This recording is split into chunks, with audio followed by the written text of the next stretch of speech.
이 초자가 어떻게 형성되느냐라고 볼 때 우리가 초자를 그냥 대상관계 쪽에서 대상이 밖에 있는 현실 대상을 자기가 내사한다 이렇게 이해를 할 수도 있지만 또 하나는 이 초자는 아까 원본능에서 자기의 원본능에서 발현된 거다. 이제 이렇게 보면은 밖에 있는 대상하고 다른 거죠. 초자의 원격성은 현실의 모델로부터 나온 것이 아니라 오이디푸스 컴플렉스의 유혹에 맞서는 방어의 힘에서 나왔다. 한다면 자기 안에 있는 원래 욕동의 퀄리티, 공격성이 자기한테 많다고 한다면 그 공격성 자체가 초자를 형성하고 있다. 로 얘기를 할 수 있겠죠. 그래서 이런 구성들에 따라서 이해하는 게 각각 다른데 초자의 성격 속에 본능으로부터 왔다고 하는 것이 프로이드 이론에서 온 것들이에요. 이 욕동 자체가 결국은 초자를 구성하고 있다. 이렇게 보는 이론에서 현실의 모델로부터 온 게 아니고 이 자체 안에 그 사람이 가지고 있는 원래 한편에서는 이건 결국은 어디에서 욕동이랑 이드에서 온 거죠. 이 사람이 이드가 초자 형성에 영향을 미쳤기 때문이다. 이제 이렇게 이해를 하는 거죠. 극단적인 욕동 모델로 가고 극단적인 환경 모델로 갔을 때 극명하게 차이가 나는데 대부분의 이론가들은 이 극단적인 견해보다 이 어떤 절충적인 견해들을 가진 경우가 많겠죠. 그래서 지금 이고 사이칼라지스트도 발달 이론들을 이미 다 수용했어요. 그러니까 발달이라고 하는 이론이라고 하는 건 결국은 발달한다고 하는 것은 초기 대상관계 이론을 제외하고 발달이 일어날 수 없겠죠. 그래서 발달 자체가 이미 이고 사이칼라지 속에 들어가 있는 거고 또 대상관계 이론이나 대인관계 이론이나 이런 쪽에서도 이고 사이칼라지 속에나 클래시컬한 이론 쪽의 것들을 다 무시한다고 하기보다는 어떤 면은 그 중에서 서로 수용할 수 있는 것들을 같이 수용하면서 같이 발달을 하고 있다고 보이는데, 근데 이제 이론을 이해하는 데는 이 극단적인 아주 서로 첨예하게 다른 이론들을 우리가 이해를 해야 이 중간에 있는 여러 이론들을 어떤 분은 어떤 부분에서 절충하고 있고 어떤 이론과 어떤 것들이 함께 담겨져 있는지를 이해하는데 굉장히 중요하다. 그래서 히스토리컬리 여러 이론들의 발달 과정을 보는 것 자체가 어느 것이 맞고 틀리다를 떠나서 우리가 임상적으로 사람을 이해하는데 우리가 만나는 내담자를 이해하는데 사실은 이 이론들 속에 많은 것들이 어떤 때는 우리가 환경 쪽의 요인들에 더 많은 비중을 봐야 되고 어떤 때는 이분이 타고난 어떤 욕동 쪽의 것을 더 비중을 가지고 봐야 될 것이다는 생각들을 우리가 그런 경험을 하게 되는데, 그래서 정신분석을 어느 쪽이 맞다 틀리다라는 개념보다는 넓게 이해하고 그리고 임상 현장에서 내가 만나는 내담자와의 만남 과정 속에 나는 어떤 것을 내가 가지고 어떤 걸 적용하겠다는 것보다 이분과 만나는 과정에서 자연스럽게 우리가 공부하는 어떤 부분들과 건드려지게 되죠. 어떤 우리의 무의식 속에 우리가 녹아있는 여러 이론들 속에 어떤 것들 우리가 이론으로서 만나는 게 아니고 이미 소화된 어떤 감각으로 만나는 거죠. 우리가 인간을 이해하는 여러 감각들이 있는데 이 사람한테는 이런 부분에서 내가 무의식적인 교류가 잘 일어난다고 한다면 그 부분이 더 우리가 비중을 자연스럽게 두어서 이 사람을 이해할 수 있겠죠. 이 이론, 특히 프로이드의 이론을 우리가 공부를 했고 프로이드 스스로가 자기 이론이 다른 사람들에게 잘 수용될 수 있도록 여러 가지 조정 전략을 썼는데 자기 스스로도 굉장히 애를 쓰면서 이 조정을 하고 있는 거죠. 그리고 일관되게 본인이 과거의 것과 현재의 것을 다 이게 수미일관하게 다 엮어낼 수가 없어요.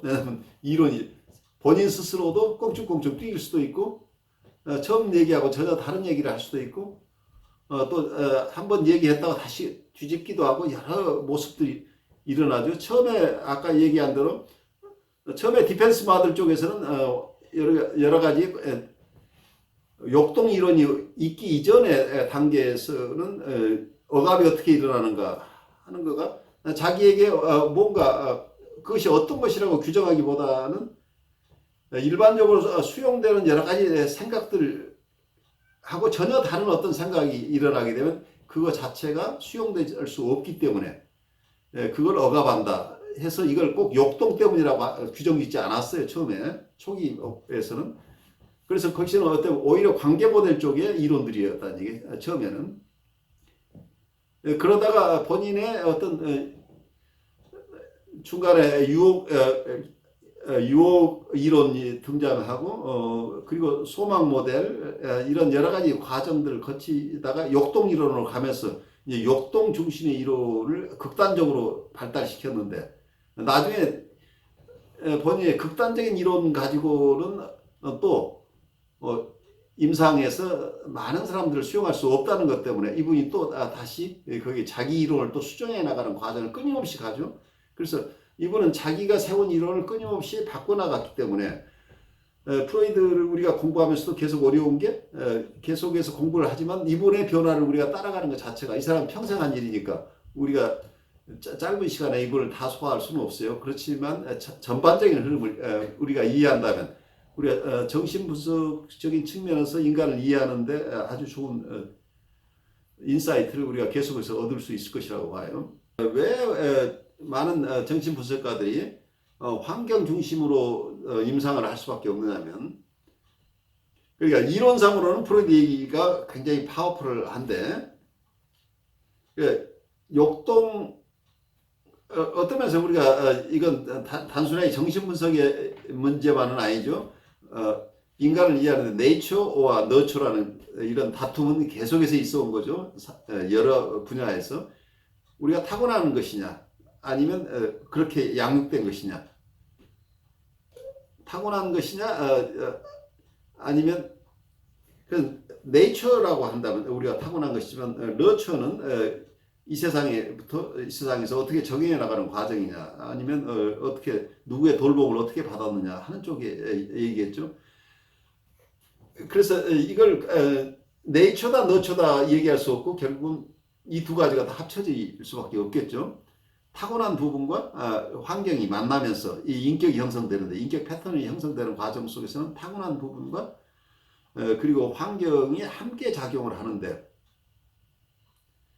그래서 어느 한쪽에서 모든 것이 욕동이 결정한다고 한다면 이것도 너무 지나친 얘기고 그렇다고 누구에게나 환경 중심으로 얘기를 한다면 어떤 아이거나 양육하는 사람이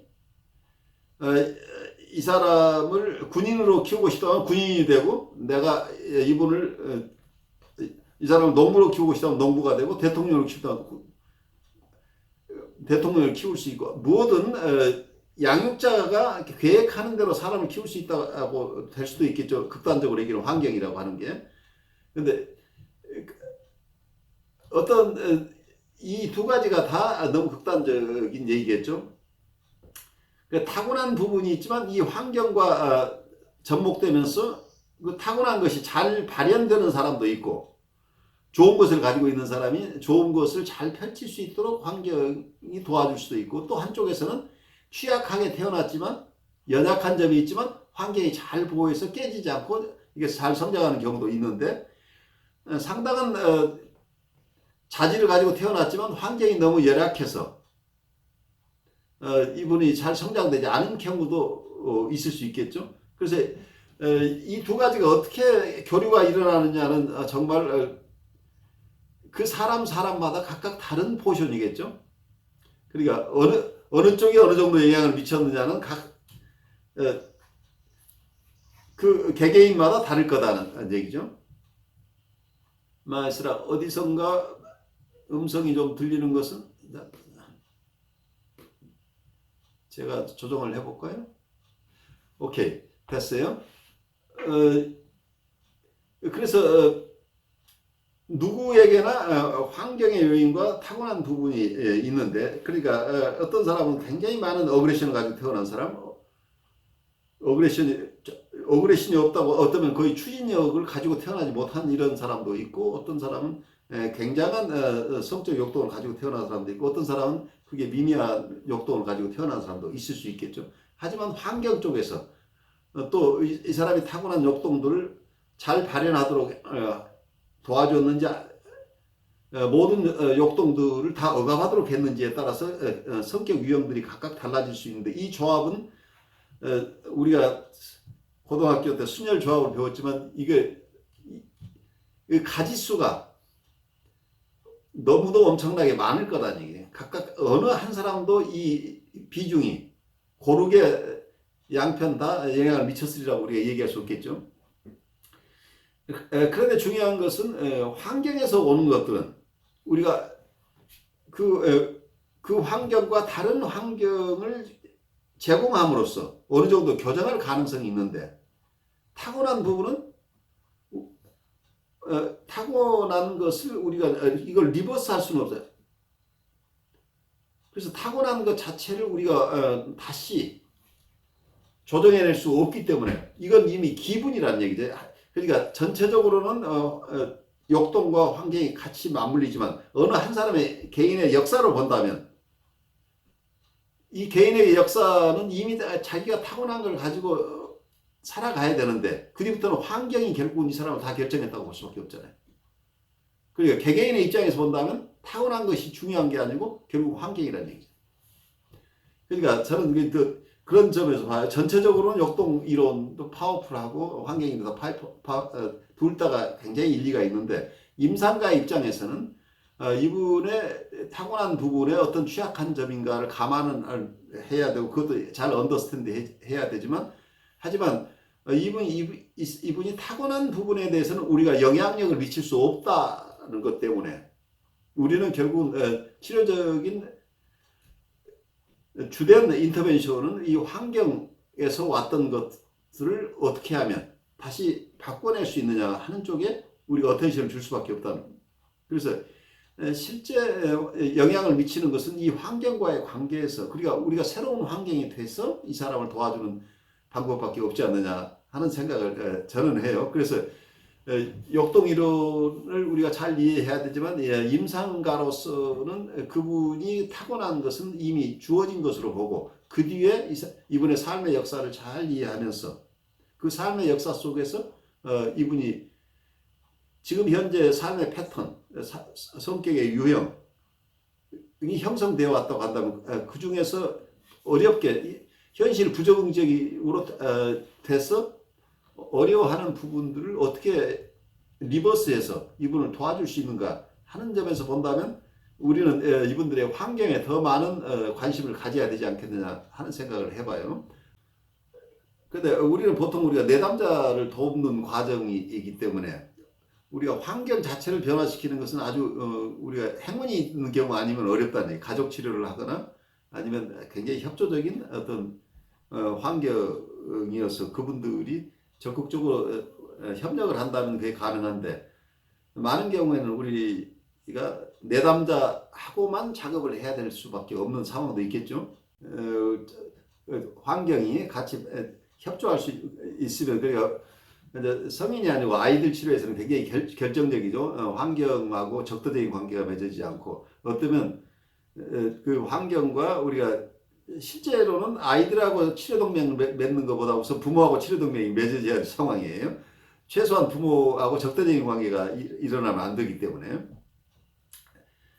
그래서 어떤 많은 경우에는 아동 치료에서는 아동의 문제라고 하지만 그 가족 구성원 전체의 문제일 가능성도 높기 때문에, 그 환경과 어떻게 이 내담자가 잘 적응해 내도록 돕느냐 하는 것은 아주 중요한 부분이겠죠.